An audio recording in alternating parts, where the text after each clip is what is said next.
Liciknya Bribda Waldi, oknum polisi di balik pembunuhan dosen cantik Jambi.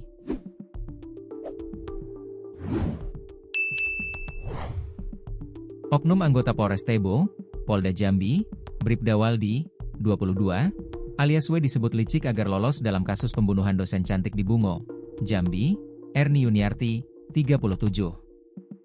Cara licik Bribda Waldi tersebut diungkap Kapolres Bungo AKBP Natalena Eko Cahyono sebagaimana dilansir dari Tribun Jambi.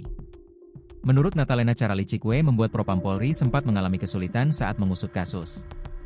Terlebih lagi, Bribda Waldi berulang kali berkelit dan berupaya menghilangkan barang bukti. Pelaku ini cukup licik dan ulet dalam mengelak. Namun setelah beberapa tim diterjunkan, hasil penelusuran semuanya mengarah ke satu nama, yakni Waldi. Dari situ kami tetapkan dia sebagai tersangka, ungkap Kapolres Bungo AKBP Natalena Eko Cahyono, dikutip Senin, 3 November 2025. Peristiwa tragis itu terjadi di perumahan Al-Kausar, Dusun Sungai Mengkuang, Kecamatan Rimbo Tengah, Kabupaten Bungo, Sabtu, 1 November 2025, sekitar pukul 13 waktu Indonesia Barat. Korban yang dikenal sebagai dosen muda dan berprestasi ditemukan tewas di kamar rumahnya dalam kondisi mengenaskan. Dari hasil penyelidikan awal, polisi menduga motif pembunuhan ini berkaitan dengan masalah asmara antara pelaku dan korban. Untuk motif sementara yang bisa kami sampaikan adalah asmara, ujar Kapolres Bungo. Pelaku yang sebelumnya menjalin hubungan dekat dengan korban diduga nekat menghabisi nyawa Erni setelah cintanya ditolak.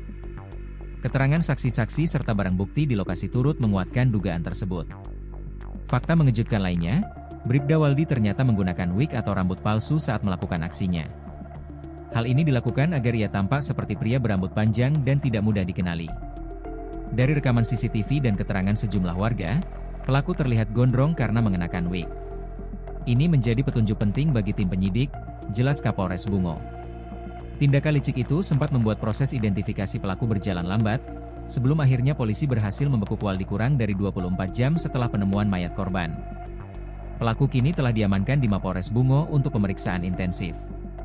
Kapolres menegaskan, penegakan hukum terhadap pelaku dilakukan secara profesional tanpa ada perlakuan istimewa meski yang bersangkutan anggota kepolisian. Tidak ada yang ditutupi. Proses hukum tetap berjalan objektif, tegas AKBP Natalena Eko Cahyono.